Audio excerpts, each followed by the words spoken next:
Hello everyone, welcome to test quiz. आज हम अपना टॉपिक लेंगे फसल उत्पादन का परिचय, इंट्रोडक्शन और क्रॉप प्रोडक्शन, जिसमें हमने देख लिया है कि कृषि एग्रीकल्चर होता क्या है।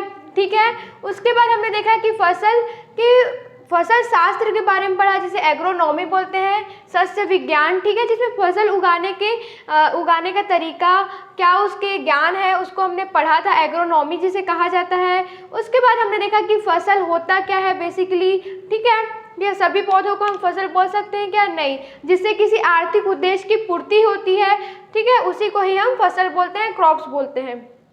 फिर हमने विभिन्न आधारों पर फसल का वर्गीकरण देखा था, क्रॉप्स का क्लासिफिकेशन देखा था, क्या, विभिन्न आधारों पर। अब हम उसके नेक्स्ट टॉपिक स्टार्ट करेंगे। इसके आगे हम पढ़ेंगे सस्य क्रम, सस्य क्रम या फिर सस्य प्रणाली, जिसे कहा जाता है क्रॉपिंग सिस्टम। ठीक है, अब हम देखेंगे सस्य क्रम, सस्य प्रणाली या फिर जिसे कहा जाता है क्रॉपिंग सिस्टम। तो क्या होता है सस्य क्रम? सस्य क्रम से क्या तात्पर्य है? सस्य प्रणाली से क्या तात्पर्य है? फसल को उगाने के तरीके, ठीक है, फसल को उगाने के तरीके से ही उसका कहा जाता है इसे सस्य क्रम, सस्य प्रणाली या फिर क्रॉपिंग सिस्टम। क्या होता है, कृषि में समय समय पर परिवर्तन, बदलाव आते रहते हैं, ठीक है, तो उसमें क्या, उसकी विधियों में आते हैं, तो फसल को उगाने के तरीके में, उनकी विधियों में भी परिवर्तन होता है। तो उससे क्या होता है, नए बीज, शुद्ध रूप से बीज प्राप्त होते हैं, उन्नत फसलों का विकास होता है। तो किसी देश में उसको जलवायु और मिट्टी के अकॉर्डिंग भी बहुत सारे परिवर्तन देखने को मिलते हैं। तो बेसिकली सस्य क्रम से तात्पर्य, क्रॉपिंग सिस्टम से तात्पर्य यह है कि फसल को उगाने के तरीके से है। तो इस सस्य क्रम, सस्य प्रणाली में, क्रॉपिंग सिस्टम में उसके उगाने के तरीके के आधार पर हम 3 विधियों को पढ़ेंगे, ठीक है, 3 विधियों को पढ़ेंगे, जिसमें हो जाएगा हमारा पहला हमारा हो जाएगा मोनोक्रॉपिंग।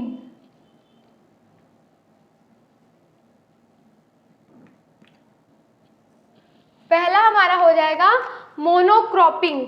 मोनोक्रॉपिंग मीन्स जिसमें एक फसलीय सस्य क्रम, ठीक है, एक फसलीय सस्य क्रम जिसमें किसी निश्चित भूभाग पर क्या होता है, एक ही फसलों को बोया जाता है, ठीक है, एक ही फसलों को निश्चित भूभाग पर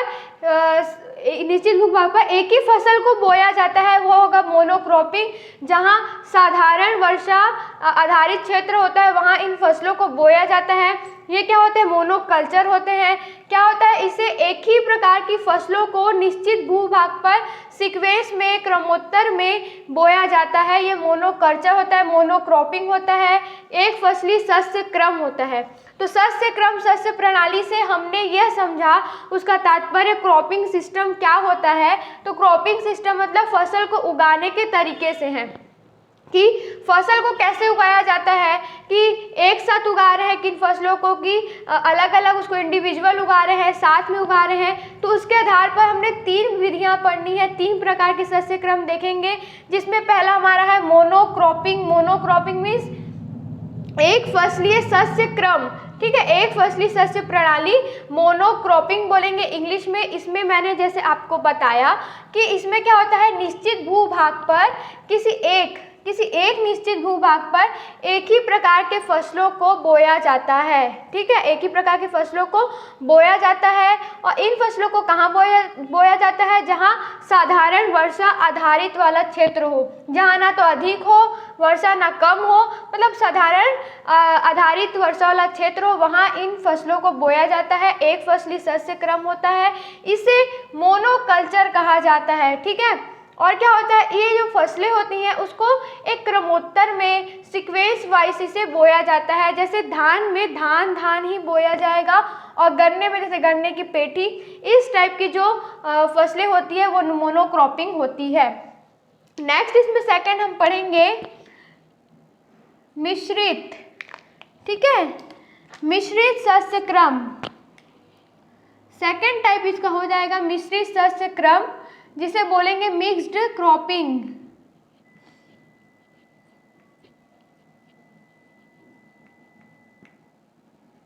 जिसे हम बोलेंगे मिक्स्ड क्रॉपिंग, मिश्रित शस्य क्रम। इसमें क्या होगा, किसी भूभाग पर, किसी निश्चित भूभाग पर या फिर किसी भूभाग पर, भूमि पर 2 या 2 से अधिक फसलों को एक साथ बोया जाता है, ठीक है। 2 या 2 से अधिक फसलों को किसी निश्चित भूभाग पर एक साथ बोया जाना, ठीक है, एक साथ खेती करना, वो क्या कहलाएगा, मिक्स्ड क्रॉपिंग, मिश्रित शस्य क्रम, ठीक है। क्योंकि 2 या 2 से अधिक फसलों को एक साथ बोया जा रहा है तो क्या हो गया, मिक्स हो गए, वो मिक्स्ड क्रॉपिंग हो गए, मिश्रित शस्य क्रम हो गया, ठीक है। तो क्या होता है इसमें, जो अगर इनको बोने का अगर जो टाइमिंग है वो तो एक साथ ही होगा। अगर फसलों को बो रहे हैं, बीजों को बो रहे हैं, उनका टाइमिंग एक साथ हो सकता है, पर उनका कटाई का टाइमिंग अलग अलग हो सकता है, ठीक है। तो फसल को तो बेसिकली एक साथ बोया जा रहा है, पर उसको क्या है, उसका कटाई की टाइमिंग अलग अलग हो सकती है।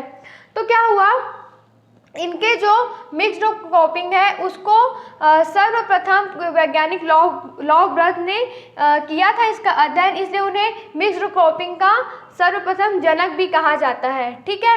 अब इसके अंतर्गत देखेंगे कि जो मिक्स्ड क्रॉपिंग है, मिश्रित शस्य क्रम है, उसके प्रिंसिपल क्या है, वो किस सिद्धांत पर कार्य करता है। तो उसके हम कुछ सिद्धांत देख लेते हैं, प्रिंसिपल देख लेते हैं कि इसके अंतर्गत होता क्या है आखिर।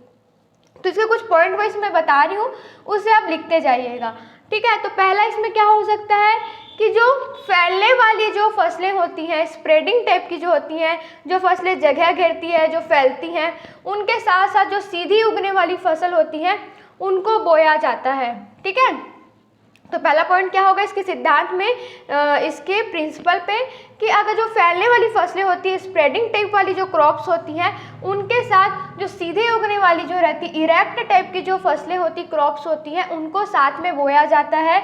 जैसे कि इसका एग्जाम्पल हो सकता है मूंग के साथ ज्वार या फिर बाजरा की फसल को बोया जाना, ठीक है। ये उसका पहला पॉइंट हो गया। दूसरा पॉइंट क्या हो सकता है कि दलहनी फसलें जो होती हैं, ठीक है, पल्स क्रॉप जो होते हैं, उसके साथ अदलहनी होते, नॉन लेग्यूम, इस टाइप के क्रॉप्स को साथ में बोया जाना, ठीक है। क्या बताया मैंने, दलहनी फसलें, ठीक है, अदलहनी फसलें, पल्स वाले जो क्रॉप्स होते हैं और नॉन लेग्यूम जो क्रॉप्स होते हैं उनको साथ में बोया जाना, वो क्या होगा, मिक्स्ड क्रॉपिंग का सिद्धांत है, उसको साथ में बोया जाता है। तो उसका क्या एग्जाम्पल हो सकता है, जैसे सोयाबीन के साथ मक्का या फिर ज्वार की फसल को बोया जाना, ठीक है। नेक्स्ट पॉइंट हो सकता है कि देर से जो पकती हैं, देर से जो आती हैं फसलें, उसके साथ शीघ्र पकने वाली फसलों को बोया जाना, ठीक है। देर से जो पकती हैं, देर से जो इम्प्रूव होती हैं फसलें, ठीक है, उसके साथ शीघ्र उगने वाली फसलें, शीघ्र पकने वाली फसलों को बोया जाना, जैसे कि हो गया सोयाबीन के साथ मक्का की फसलें बोया जाना, ठीक है। अब चौथा पॉइंट हो सकता है कि जो उथली वाली जड़ें होती हैं, जो ऊपरी सी होती है, उनके साथ गहरी जड़ों को बोया जाना, गहरी जड़ें वाली फसलें, गहरी जड़ें वाली क्रॉप्स को साथ में बोया जाना, ठीक है। तो उसके एग्जाम्पल क्या हो सकता है, गेहूं, या गेहूं के साथ सरसों को अगर बोया जा रहा है तो, ठीक है। और क्या होता है, अब ये जब साथ में इन फसलों को बोया जा रहा है मिक्स्ड क्रॉपिंग के अंतर्गत, ठीक है, मिक्स क्रॉप के अंतर्गत साथ में इन फसलों को बोया जा रहा है, तो क्या है, इनको जल भी साथ में देना पड़ेगा, खाद की आवश्यकता भी रहेगी, जो भी इनको जो देना है, जो खाद्य पदार्थ, खनिज जो भी आपूर्ति करना है, तो इन फसलों की आपूर्ति सब में समान होनी चाहिए। तो ऐसी फसलों को बोना चाहिए जिसमें समान मात्रा में सबको आवश्यकता जो हो उन फसलों में समान मात्रा की हो, तो उन फसलों को साथ में बोया जाना चाहिए। और नेक्स्ट पॉइंट इसके हम लिख सकते हैं कि जैसे कि जो कीट चाहने वाली की जो होती हैं, बीमारी चाहने वाली फसलें जो आपस में प्रतिस्पर्धा कर लें, वैसी फसलों को साथ में नहीं बोया जाना चाहिए, ठीक है।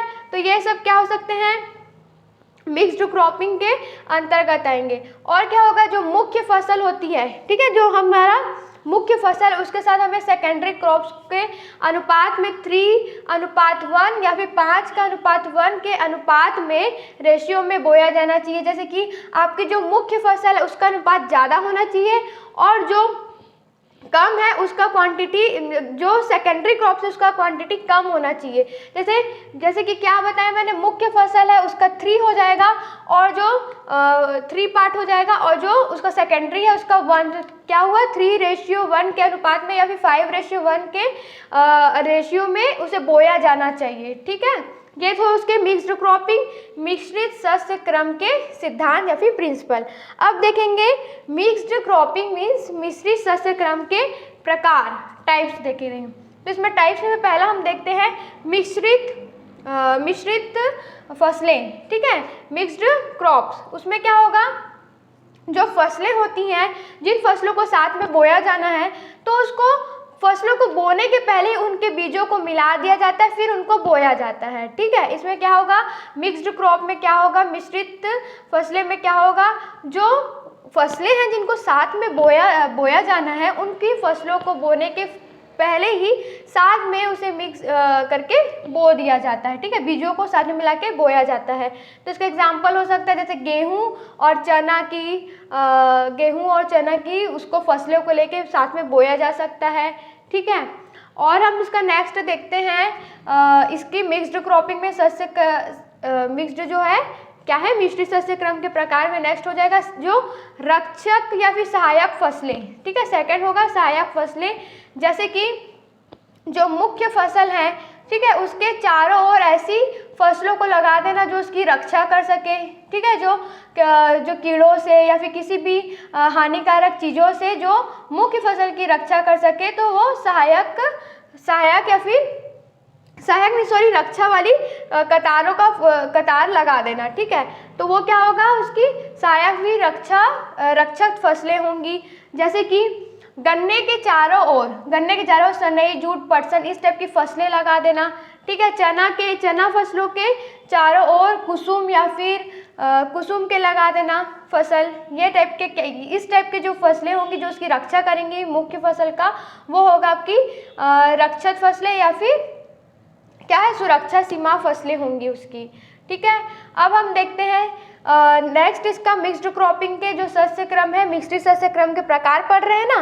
तो पहला हमने मिश्रित क्रॉप पढ़ लिया, जिसमें मिश्रित फसलें पढ़ लिया, मिक्स्ड क्रॉप। सेकंड हमने जो देखा कि जो रक्षा करने वाली फसलें इसका मिक्स्ड क्रॉप में, और थर्ड इसमें पढ़ेंगे, इसमें हम लोग उसकी जो सहायक और वृद्धि कारक वाली जो फसलें हैं, सहायक या फिर वृद्धि कारक। अब मैंने जैसे बताया कि मुख्य फसल के चारों ओर जो सेकेंडरी फसलें हैं उसको लगा दिया जाता है, तो क्या होता है, मुख्य फसल की उपज, मुख्य फसल है ना मेन क्रॉप, उसकी उपज को बढ़ाने के लिए सेकेंडरी क्रॉप्स लगाया जाता है। तो ये हमारे पूरे क्या हो गए, मिक्स्ड क्रॉपिंग हमने पढ़ लिया कि क्या होता है, उसके बाद उसका सिद्धांत देख लिया, उसके कुछ पॉइंट्स देख लिए और मिक्स्ड क्रॉपिंग के प्रकार देख लिए। अब हम इसमें जो शस्य प्रणाली क्रॉपिंग सिस्टम पढ़ रहे हैं उसका लास्ट देखते हैं, इंटेंसिव क्रॉपिंग, जिसको बोलते हैं सघन शस्य क्रम, इंटेंसिव क्रॉपिंग, जिसको बोलते हैं सघन शस्य क्रम। इसमें क्या होता है, किसी भूमि में, किसी निश्चित भूमि में किसी फसलों को इकाई समय में क्या बोलते हैं उसे, आय। ठीक है, आय बोलते हैं ना, आय कमाने के लिए, निश्चित आय कमाने के लिए बोया जाता है। ठीक है, लाभ कमाने के लिए। तो इंटेंसिव क्रॉपिंग क्या होगा, सघन शस्य क्रम, जिसमें आपको इकाई समय में किसी इकाई क्षेत्रफल में आय कमाने के लिए, लाभ कमाने के लिए जिस सिस्टम का प्रयोग करते हैं फसल को उगाने के लिए, उसे बोलते हैं इंटेंसिव क्रॉपिंग, सघन शस्य क्रम कहा जाता है। इसका उपयोग ही अधिकतर होता है, सर्वोत्तम होता है। तो इसकी आवश्यकता क्यों होती है देख लेते हैं हम। तो इसकी आवश्यकता होगी कि कम दर पे, जो सस्ती दर पे क्या कराना, वो जो सिस्टम होता है, व्यवस्था होती है, श्रमिक की सिंचाई की व्यवस्था होती है, श्रमिकों की व्यवस्था होती है। ठीक है, तो कम दर पे, कम सस्ते दरों पर, ठीक है, सस्ते दरों पर बोल लेते हैं उसे, तो सस्ते दरों पर उसे व्यवस्था कराना श्रमिकों की सिंचाई की, ये होती है इंटेंसिव क्रॉपिंग, सघन शस्य क्रम की आवश्यकता पे। ठीक है, दूसरा लिख सकते हैं कि कम अवधि वाली फसलों से, जो कम अवधि वाली जो फसलें होती हैं उससे शुद्ध और उन्नत बीजों का विकास करना। कम अवधि वाली जो फसलें होती हैं उससे शुद्ध और उन्नत बीजों का विकास करना। और इंटेंसिव क्रॉपिंग सघन सस्य क्रम की आवश्यकता में पढ़ेंगे, क्योंकि कीटनाशी उर्वरक होते हैं, ठीक है, कीटनाशी उर्वरक और जो यंत्र होती है उनकी व्यवस्था करना इसके अंतर्गत आएगा। तो हमने आज देखा सस्य क्रम, सस्य प्रणाली, क्रॉपिंग सिस्टम, जिसका सीधा तात्पर्य था फसल को उगाने के तरीके से है, ठीक है। तो फसल को कैसे उगा रहे हैं उसके उगाने के तरीके से है। तो मोनोक्रॉपिंग में क्या हुआ, किसी भूमि पे, निश्चित भूमि पे एक ही फसलों को बोया जाना, ठीक है, एक ही फसलों को सीक्वेंस वाइज बोया जाना, वो हमारा मोनोक्रॉपिंग था। मिक्स्ड क्रॉपिंग में हमने पढ़ा कि 2 या 2 से अधिक फसलों को साथ में बोया जाता है, तो हमारा मिक्स्ड क्रॉपिंग था, जिसमें हम लोग उसके सिद्धांत देखे, उसके प्रकार देखे। और इंटेंसिव क्रॉपिंग में क्या देखा हमने कि किसी इकाई क्षेत्रफल में इकाई समय में किसी फसलों को उगाकर आय प्राप्त करना, वो था हमारा इंटेंसिव क्रॉपिंग मीन्स सघन सस्य क्रम। तो ये हमारा था सस्य क्रम, सस्य प्रणाली, क्रॉपिंग सिस्टम था, ठीक है। होपफुली आपको समझ आया होगा, ठीक है। आप इसे रिवाइज कीजिएगा, वीडियो को बैक करके, अगर कुछ समझ नहीं आएगा तो उसे पढ़िएगा, समझिएगा, ठीक है। इसके आगे हम देखेंगे नेक्स्ट क्लास में, नेक्स्ट लेक्चर में। तब तक के लिए स्टे ब्लेस्ड, थैंक यू।